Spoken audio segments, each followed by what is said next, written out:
Bonjour et bienvenue sur ma chaîne, je suis Valérie, voyante.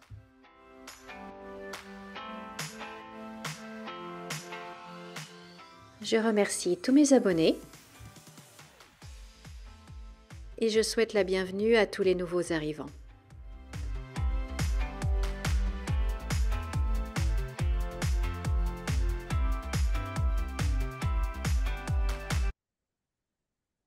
Bonjour, bonjour, chers amis, comment allez-vous en ce lundi 3 mars 2025? J'espère que vous avez passé un très très bon week-end, j'espère que vous êtes prêts à passer une très bonne semaine. Nous, on a encore du soleil dès ce matin, ça je l'ai bien blanc la nuit, mais au moins on a encore un beau ciel bleu et du soleil, donc rien que ça fait du bien déjà. Ça annonce une bonne semaine. Allez, on va y croire. Alors, je voulais revenir sur un événement qui a fait beaucoup parler, bien évidemment, hein. C'est la rencontre entre Zelensky, Trump et Vance à Washington, à la Maison-Blanche. Alors, est-ce que vous avez regardé cette rencontre-là? Alors là, quand je parle de la rencontre en entier, hein, ça a duré 45 minutes, je crois, ou 50 minutes, ou quelque chose comme ça. Bon, les médias nous ont montré que des extraits.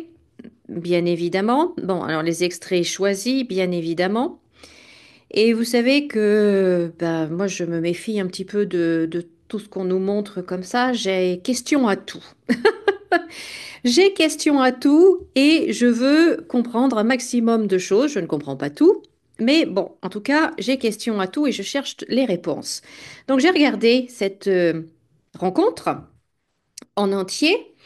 Et c'est vrai que ben, les médias ne nous montrent pas le début, hein, nous montrent pas du tout le début de la rencontre, ils nous montrent que la fin, avec en effet quand ça monte, quand la moutarde leur monte au nez à tous là, et bon, ça fait le buzz, ça fait le buzz, donc bon, voilà, ça fait partie du jeu.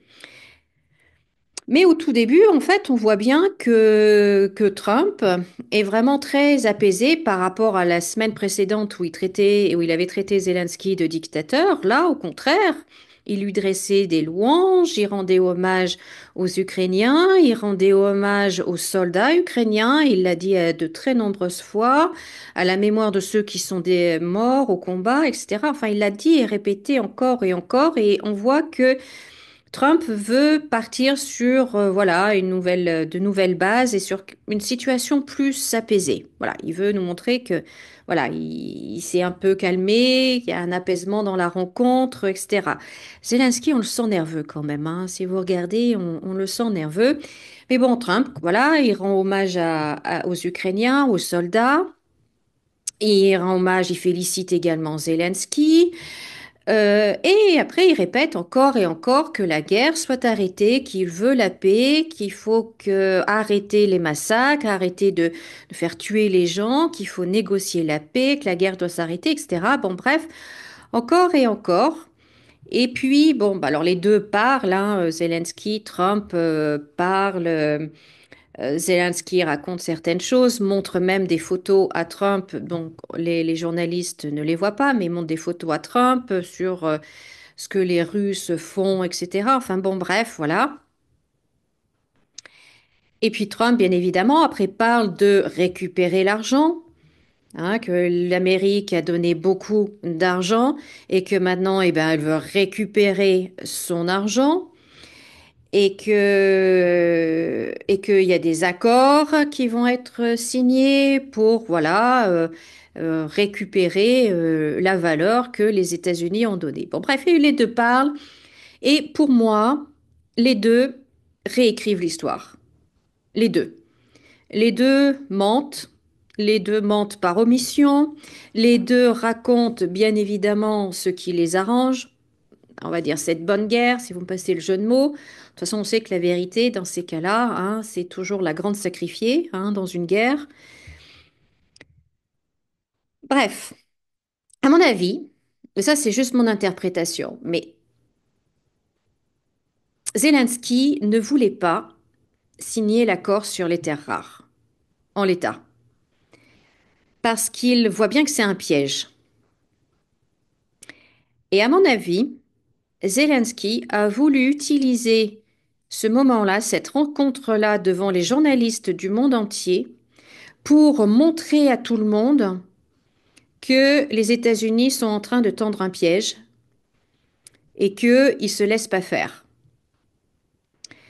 Là-dessus, Vance, le vice-président, se rend tout à fait compte de ce que Zelensky est en train de faire, et il est en train de tendre un piège aux Américains. Et à partir de là, bon bah ça monte, hein, la mayonnaise monte, voilà. Et c'est ce qu'on a vu, ce que les médias ont montré. Donc en fait, pour moi, les deux, si vous voulez, ont d'une certaine façon piégé l'autre, ont voulu piéger l'autre. Et maintenant, on veut nous montrer que Zelensky, c'est le pauvre, la pauvre victime et Trump est le pauvre méchant. Alors pour moi, pour ma part, ils sont aussi mauvais l'un que l'autre. Zelensky et Trump, pour moi, c'est kiff kiff bourrico, comme on dit chez moi. Ils sont aussi mauvais l'un que l'autre. La seule différence, c'est qu'il y en a un qui est beaucoup plus puissant que l'autre. Donc voilà. Mais, mais bon, ça, c'est que mon interprétation, hein. Vous n'êtes pas obligé d'être d'accord avec moi, mais dites-moi dans les commentaires ce que vous en pensez. Mais voilà. Donc ça, c'est l'événement et comment moi je le perçois. Et puis, bon, la manipulation de nos médias, hein. Et en parlant de manipulation, hier soir, je allume la télé, je voulais regarder le documentaire sur le beluga. Et donc, j'allume la télé, c'était sur la 5, et l'émission précédente n'était pas tout à fait terminée. Donc, j'entends que là, Poutine veut attaquer les pays européens.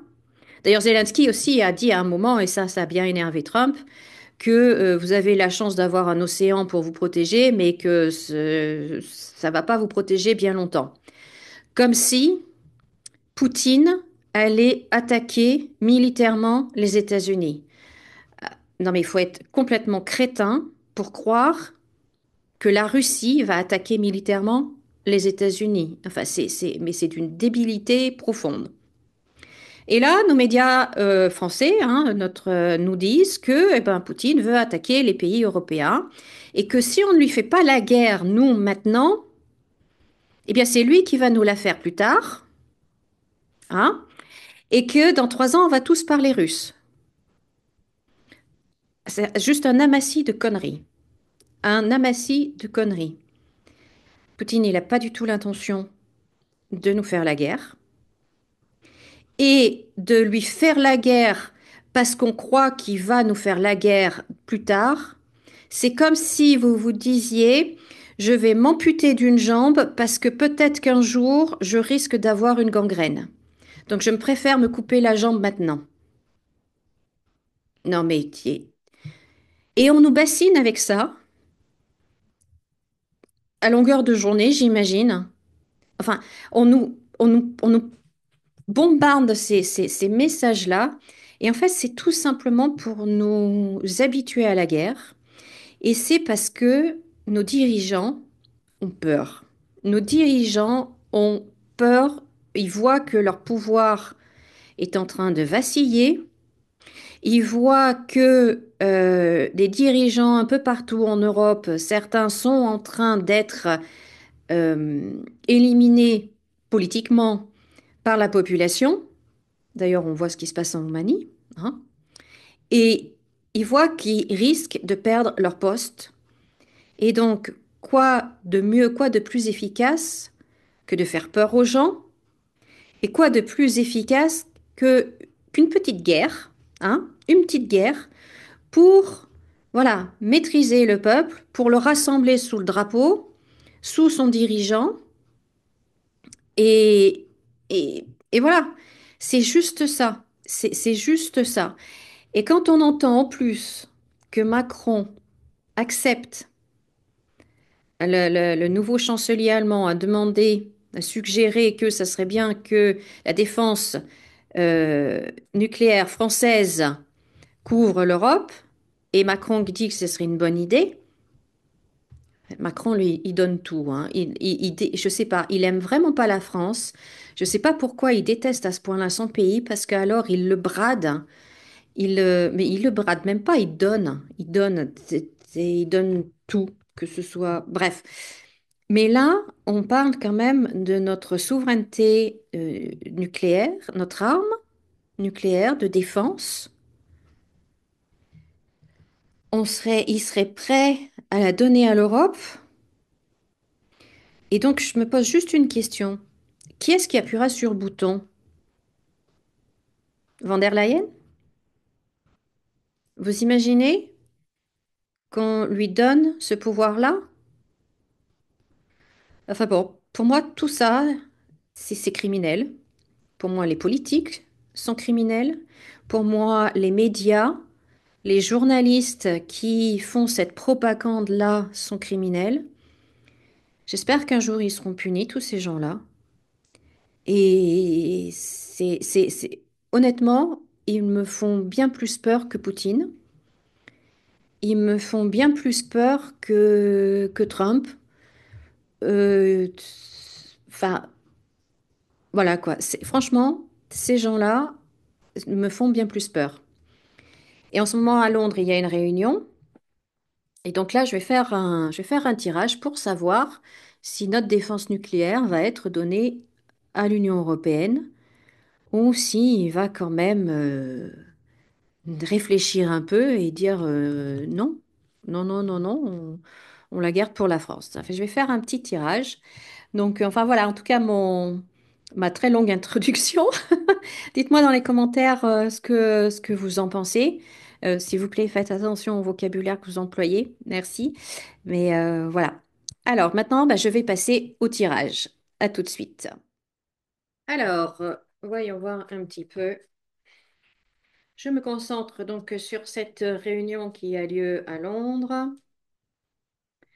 et sur les décisions qui vont être prises et notamment, est-ce que les cartes peuvent me dire par rapport à notre arme nucléaire, quelles décisions vont être prises?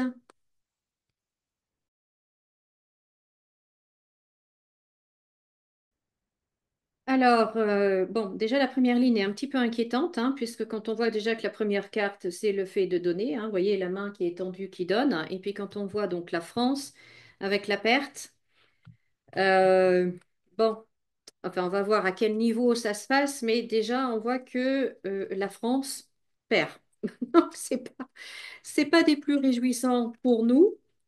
D'un autre côté, sachant qui on a à la tête de notre pays, est-ce vraiment une surprise? Oui, donc là on parle bien, là les cartes nous parlent bien de la guerre et de l'arme nucléaire, hein, puisque c'est la question. Donc là, ça ressort bien. En effet, l'arme nucléaire française. Donc là, on voit en effet qu'il y aurait des accords, voyez, des accords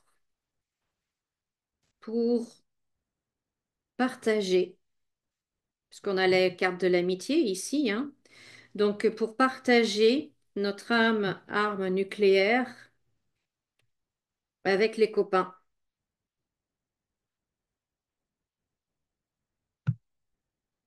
Je sais pas pourquoi, j'ai juste envie de pleurer. Aïe, aïe, aïe, aïe, aïe, aïe, aïe, qu'est-ce qu'il va encore nous faire, lui? La femme, ben voilà, hein, toujours la même, on sait. Alors, oh là là, on a la carte de la trahison, non. Oh, bon, si on lit là littéralement, on a la trahison de la France, la trahison du peuple français, hein, nous sommes trahis. En fait, ce qui ressort aussi là, c'est que la situation avec les États-Unis pousse les dirigeants européens là à réagir.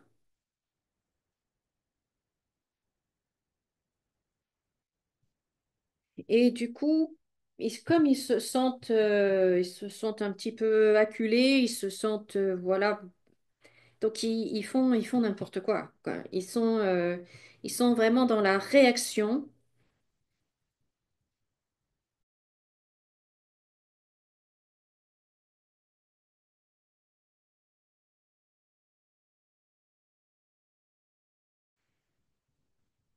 Ils parlent en effet ils vont envoyer des troupes en Ukraine. Ça, c'est sûr. L'Europe, plusieurs pays européens vont envoyer des troupes en Ukraine.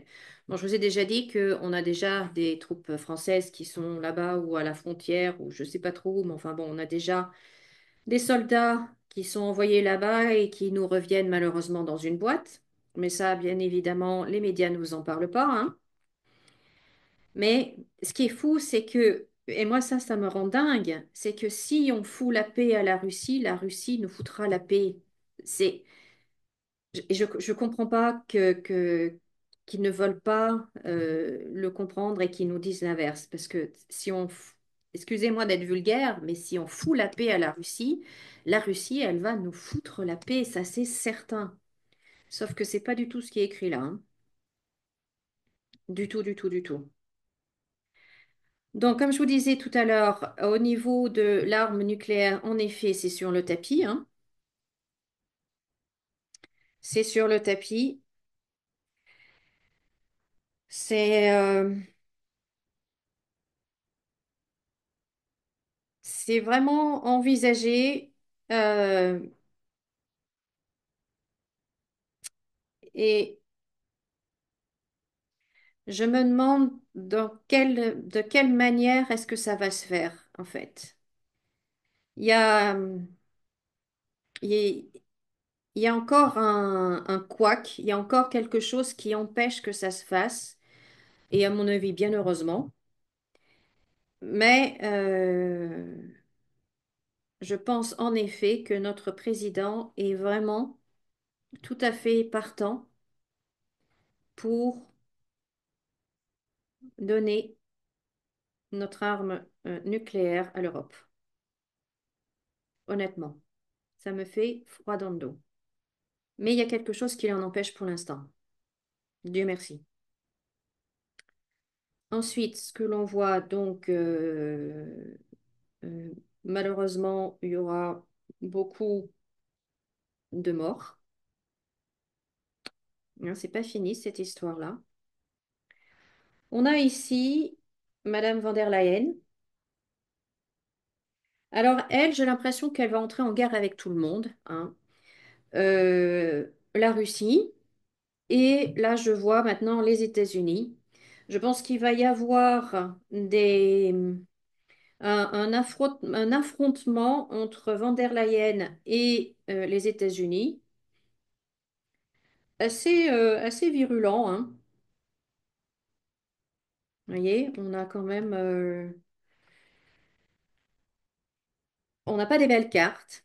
Donc, je pense que déjà son ego est particulièrement blessé de ne pas avoir été accueilli et invité par Trump à la Maison-Blanche, qu'il ne l'ait pas contacté, qu'il préfère, il a dit qu'il ne reconnaissait pas, hein, la Commission européenne, que pour lui, il voulait dealer directement avec les États, parler directement avec les chefs d'État euh, souverains, normalement souverains. Donc je pense que là, elle est bien fâchée, la madame. Et elle veut, voilà, d'une certaine façon déclarer une certaine guerre avec les États-Unis. Et si on s'engage sur ce terrain-là, on va pas gagner, hein. Bon, de toute façon, avec Trump, l'Europe ne va pas gagner parce que Trump va faire du Trump et il a dit ce qu'il va faire, hein, America Great Again. Donc l'Amérique d'abord. Et s'il faut écraser les autres, lui, ça lui pose aucun problème. Donc voilà, on va on va en pâtir, hein. On va en pâtir.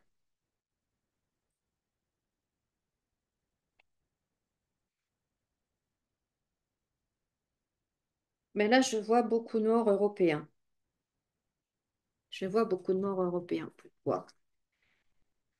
Alors, euh, cette réunion,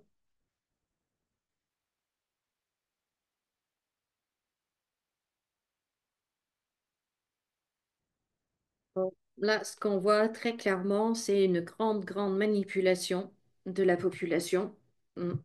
Une grande, grande manipulation pour également accepter toutes les nouvelles taxes, tout l'argent qu'ils vont nous prendre, parce qu'ils ont besoin d'argent, ces gens-là, hein, déjà, un, pour bien vivre, et deux, pour leurs petits projets. Ils ont besoin de beaucoup, beaucoup d'argent. Et plus ils nous manipulent, plus ils nous mettent dans la contrainte, en fait, et ben plus ils vont pouvoir prendre. Donc il y a aussi ce côté financier, économique, très important. Donc, et ça, bien évidemment, on va avoir tout le narratif qui a déjà bien commencé, hein, mais qui va continuer, que c'est vraiment pour notre protection, que c'est, si vous ne voulez pas parler russe dans les 3 ans qui viennent, eh bien, vous allez devoir. Donc voilà, il va falloir payer, payer, payer. Une autre chose qui apparaît très fortement ici, comme ça apparaît également là, c'est le nombre de morts. Il va y avoir malheureusement beaucoup de morts. On va apprendre encore quelque chose et il y a beaucoup de décès. Il y a beaucoup de décès. Aïe, aïe, aïe, aïe, aïe, aïe, aïe, aïe, aïe. Donc voilà, l'argent, hein, c'est aussi une raison, une petite guerre pour asseoir leur pouvoir et pour pouvoir prendre notre argent, nos économies, justifier les, euh, les nouveaux taxes, les nouveaux impôts, etc., hein. Si c'est pas, si c'est pas pour sauver la planète, eh bien, c'est pour voilà, une petite guerre pour éviter la guerre, hein. On fait une guerre pour éviter la guerre. Voilà.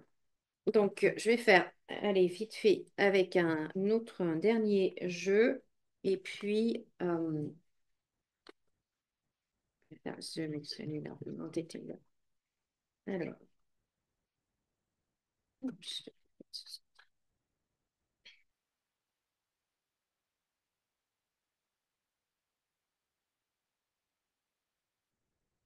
Alors, bon, bah écoutez, ça apparaît là encore à nouveau, hein, les décès de nos soldats. Là, c'est écrit, voilà. Bon, on a la colère des parents. C'est temps quand même que les parents se réveillent et se manifestent. Euh, bon, bref. Ensuite, là, ben, on voit tout à fait à nouveau Là, on a la trahison, on a le pouvoir, le mariage, la trahison. Donc, on voit qu'ils sont en effet en ce moment en train de voir comment ils peuvent s'associer et comment notre arme nucléaire peut être utilisée, partagée. Enfin, c'est vraiment là ce qui retient encore, ce qui fait que pour l'instant, ça ne peut pas se faire. C'est, je pense, au niveau, là, on a l'homme de robe, on a la loi. L'homme de la loi, je pense qu'au niveau de la loi française ou quelque chose comme ça, je pense que pour l'instant, c'est ce qui l'empêche d'être fait. Mais bon, combien de temps on sait que hein, le Conseil constitutionnel, par exemple, et va toujours dans le sens de notre président. Donc peut-être que là aussi, il peut faire fi de la loi d'accepter de donner notre arme à l'Europe. Enfin bon, donc, mais en tout cas, là, puis il y a toujours la carte de la trahison, hein. Donc c'est vraiment trahir notre pays, quoi. C'est vraiment trahir notre pays. Et puis là, on a cette femme. dont la prospérité, la richesse est plutôt soupçonneuse. Je sais pas, ça existe, ça? Bref, en tout cas, elle apparaît comme pas très honnête. Et je pense que cette dame, donc à mon avis, c'est Van der Leyen, je pense, eh bien, elle risque d'avoir des ennuis avec la justice à un moment ou à un autre par rapport, je pense, aux conflits d'intérêts, à la corruption, etc., etc. Enfin bon, bref. Donc en tout cas, on a une femme très corrompue et qui s'est enrichie avec tout ça. Mais on a le procès, donc bon, peut-être qu'un jour, elle devra rendre des comptes. En tout cas, en effet, il y a une vraie, vraie menace pour que notre arme nucléaire soit donnée à l'Europe. Pour l'instant, il y a quelque chose qui freine le truc. Mais en tout cas, c'est vraiment, vraiment sur la table et c'est vraiment une discussion, le sujet de discussion en ce moment. Et puis malheureusement, c'est décès. Donc voilà. Voilà ce que je pouvais vous dire, chers amis. Assez inquiétant tout ça. Assez inquiétant, assez inquiétant. Ouais, pas très réjouissant. Pas très réjouissant. Enfin bon, en tout cas, je vous remercie de m'avoir regardé. Merci de me laisser un pouce en l'air. Merci de vous abonner à ma chaîne si ce n'est pas déjà fait. Et puis, si vous avez des questions, n'hésitez pas à les écrire dans les commentaires. Et je remercie toutes les personnes qui laissent des gentils commentaires ou qui me donnent plus d'informations. C'est très gentil à vous. Je vous souhaite de passer une très très belle journée sous le soleil, du moins j'espère. Et je vous dis à très très bientôt. Au revoir.